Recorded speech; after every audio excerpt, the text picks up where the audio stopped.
দর্শক, আমি ফয়সাল মাহমুদ স্বাগত জানাচ্ছি নিউজ 24 চট্টগ্রাম প্রতিদিনের সংবাদে। চট্টগ্রামের অন্যতম গুরুত্বপূর্ণ এলাকা বাঁশখালী উপজেলা। এই অঞ্চলের মানুষ প্রতিনিয়ত লড়েন ঘূর্ণিঝড়, জলোচ্ছ্বাস আর নদী ভাঙনের স্থায়ী শঙ্কার সাথে। আর এই বাস্তবতার মধ্যে এগোচ্ছে নির্বাচনী প্রস্তুতি। ভোটারদের প্রত্যাশা দীর্ঘদিনের সমস্যাগুলো স্থায়ী সমাধান, আর প্রচারণায় ব্যস্ত সময় পার করছেন প্রার্থীরা। দক্ষিণের প্রেমবাজার থেকে উত্তরের সাঙ্গু ব্রিজ পর্যন্ত বিস্তৃত সমুদ্র ঘেঁষা বাঁশখালী প্রকৃতি, উপকূল, কৃষি, লবণ উৎপাদন আর মৎস্য সম্পদের জন্য পরিচিত এই উপজেলা রাজনৈতিকভাবেও সবসময় আলোচনায়। চট্টগ্রাম 16 জাতীয় সংসদের 293 নং আসন। বাঁশখালী উপজেলা নিয়ে গঠিত আসনটিতে 14টি ইউনিয়ন ও একটি পৌরসভা রয়েছে। আয়তন প্রায় 353 বর্গ কিলোমিটার। সর্বশেষ তথ্য অনুযায়ী এই আসনে মোট ভোটার 3,70,778 জন।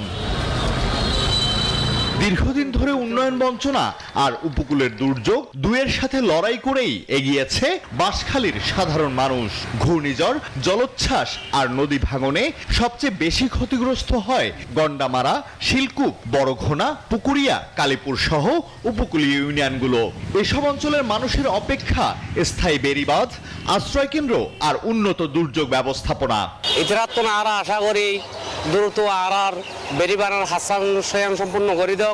আমাদের তরুণ প্রজন্ম প্রত্যাশা হলো এই ভালো লেখাপড়ার মান উন্নয়ন করা আর দেশের উন্নয়ন করা। আমরা আশা করি শান্তি, শুধু শান্তি, কোনো জগড়াবাজি নতায় মানুষের শান্তি, সুন্দর শান্তি করে মানে রাষ্ট্রজন সবাই। অতীতের রাজনৈতিক বিশ্লেষণ বলছে নেতৃত্ব নির্বাচনে দলীয় প্রতিযোগিতার পাশাপাশি এখানে প্রার্থীর ব্যক্তির ইমেজ ও সামাজিক গ্রহণযোগ্যতাও গুরুত্বপূর্ণ ভূমিকা রাখে।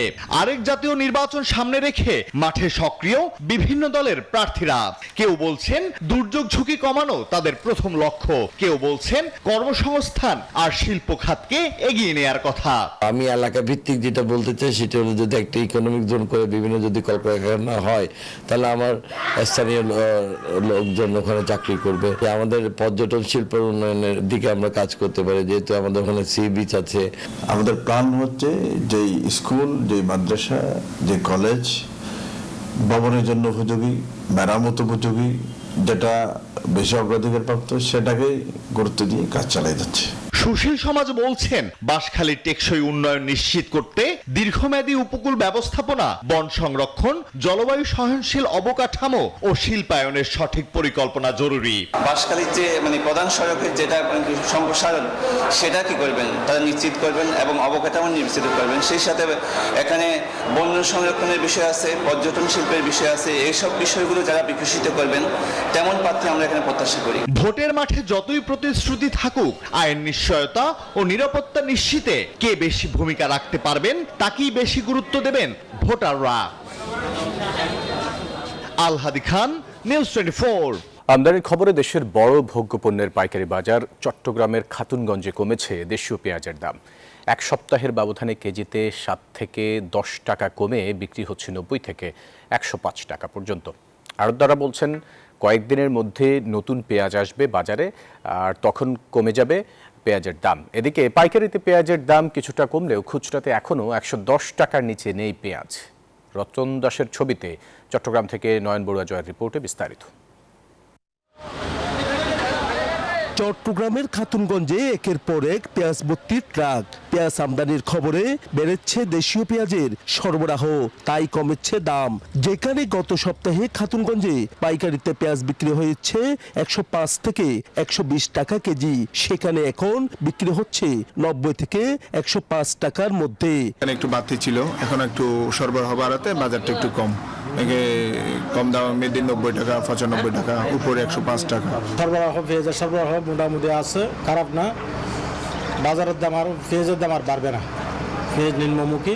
মোটামুটি এখন 195 থেকে 100 টাকা, 105 টাকার ভিতরে বাজার আছে। তবে খুচরাতে তেমন কোনো প্রভাব নেই, তাই হতাশ ক্রেতারা। সিন্ডিকেট করে দাম কমাচ্ছেন না দোকানদাররা, সুযোগ বুঝে টাকা ইনকাম করতেছে আর কি। 1 কেজি পেঁয়াজ কিনলে এখন তো 120 টাকা 30 টাকা লয়ে যায়। আগে গত সপ্তাহে আসছিল 50 টাকা 60 টাকা, এক সপ্তাহের ব্যবধানে 50-60 টাকা বেশ কমে গেছে। 80 টাকা কিনছে, এখন তো কিনতে গেলে তো মনে করো 120 টাকা।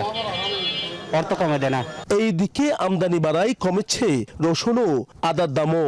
আমদানি দেশি আমদানি আছে, আপনার চীন থেকেও প্রচুর আমদানি আছে। আপনার দেশি মাল 60 থেকে 70 টাকা, আপনার চায়না রসুন গতকাল 148 থেকে 50 টাকা বিক্রি করতেছি, আর আজকে করতেছে আপনার 145 থেকে 46 টাকা। বরাবর আমদানি আছে প্রচুর।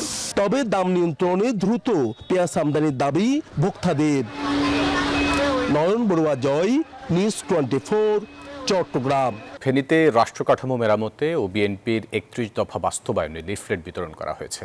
বিকেলে দাগনভূঞা উপজেলার পূর্ব চন্দ্রপুর ইউনিয়নের বিভিন্ন বাজারে ব্যবসায়ী ও জনগণের হাতে লিফলেট তুলে দেয়া হয়। এ সময় ফেনী 3 আসনে বিএনপির মনোনীত প্রার্থী আব্দুল আউয়াল মিন্টুর সমর্থকরা এই লিফলেট বিতরণ করেন। তারা বিভিন্ন সড়কও প্রদক্ষিণ করেন।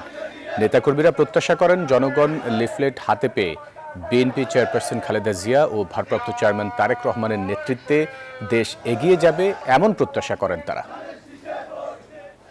চিকিৎসক সংকটে বান্দরবানে সদর হাসপাতালে স্বাস্থ্যসেবার নাজুক পরিস্থিতি। সেবা বঞ্চিত হচ্ছেন স্থানীয়রা। অভিযোগ আছে হাসপাতালে চিকিৎসকের উপস্থিতি নিয়েও। তবে যথাযথ পদক্ষেপ নিয়ে সংকট নিরসনের আশ্বাস কর্তৃপক্ষের। প্রায় লক্ষাধিক মানুষের স্বাস্থ্যসেবার আশ্রয়স্থল বান্দরবান সদর হাসপাতাল, কিন্তু চিকিৎসক সংকটে প্রয়োজনীয় সেবা থেকে বঞ্চিত হচ্ছেন রোগীরা। কাগজে কলমে 27 জন চিকিৎসক থাকার কথা থাকলেও আছেন 15 জন। রোগীদের অভিযোগ, দুপুরের পর হাসপাতালে থাকেন না চিকিৎসকরা। বিশেষজ্ঞ চিকিৎসকরা কর্মস্থলে আসেন সপ্তাহে 1 থেকে 2 দিন। ঘন্টার পর ঘন্টা অপেক্ষা করেও কাঙ্ক্ষিত সেবা না পেয়ে ফিরে যেতে বাধ্য হচ্ছেন রোগীরা। ন্যূনতম কিছু হলেই চিটাগাংয়ে রেফার করে দেওয়া হয়। বান্দরবানের সবচেয়ে বড় চিকিৎসালয় হচ্ছে বান্দরবান সদর হাসপাতাল। সেই তুলনায় এর মান এবং ডাক্তার সংকটের কারণেই মানটা আসলে এটা সাফার করতে হচ্ছে আপনার সাধারণ মানুষ, যারা খেটে খাওয়া মানুষ। বান্দরবানে এটি সবচেয়ে বড় হাসপাতাল, কিন্তু এখানে ডাক্তাররা ঠিকমতো আসে না, এতে রোগীরা ভোগান্তিতে পড়ে। আইসিইউ হওয়ার পর থেকে জনবলের অভাবে এটা চালু হয়নি। স্টোরের জায়গা সংকটের কারণে আমরা এটা বর্তমানে স্টোর রুম হিসেবে ইউজ করছি। 20 বছর আগের 50 শয্যা বিশিষ্ট হাসপাতালের সীমিত লোকবল নিয়েই বর্তমানে 100 শয্যার হাসপাতালে চিকিৎসা দেওয়া হচ্ছে বলে জানান আবাসিক মেডিকেল অফিসার। যেহেতু করোনার আর বেশি লেন্দি হয়নি, এরপরে সেট আপ গুলো এখানে স্টোর হিসেবে পরে আছে। মূলত জনবলের অভাবেই এগুলো আর চালু করা যাচ্ছে না। হাসপাতালের একটা আইসিইউ বেড নাহলে জনবল যদি হয় তা পাওয়া যায়, তাহলে ওই আইসিইউ চালু করা সম্ভব। বড় ধরনের কোনো অপারেশন থিয়েটার বা আইসিইউ সেবা না থাকলেও প্রতিদিন শত শত রোগীর চিকিৎসা সেবার ভরসা এই হাসপাতাল।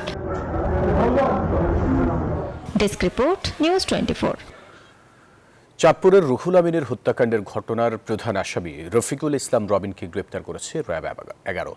সোমবার রাতে অভিযান চালিয়ে নারায়ণগঞ্জের সিদ্ধিরগঞ্জ থেকে তাকে গ্রেপ্তার করা হয়। নিহত রুহুল আমিন সিটি গ্রুপের বেঙ্গল টি এর বিক্রয় প্রতিনিধি ছিলেন।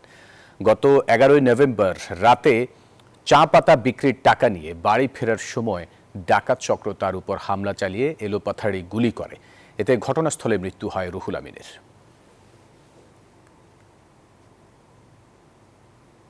র্যালি, আলোচনা সভা সহ নানা আয়োজনে চট্টগ্রাম বিশ্ববিদ্যালয়ে 60 বছর পূর্তি উদযাপন করা হয়েছে।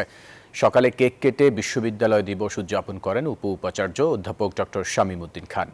অনুষ্ঠানে উপস্থিত ছিলেন বিভিন্ন অনুষদের ডিন, শিক্ষক ও ছাত্র প্রতিনিধিরা। এ সময় স্মরণ চত্বর থেকে শুরু করে প্রশাসনিক ভবন পর্যন্ত একটি র্যালি বের হয়।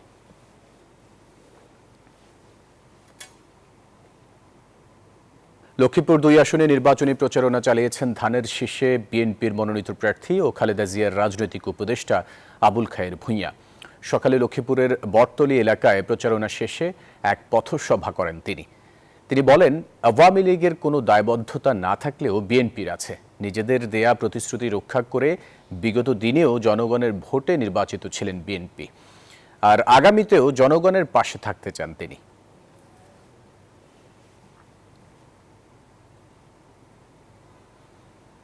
দর্শক, এই ছিল নিউজ 24 চট্টগ্রাম প্রতিদিনের সংবাদ। এতক্ষণ সাথে থাকার জন্য ধন্যবাদ সবাইকে।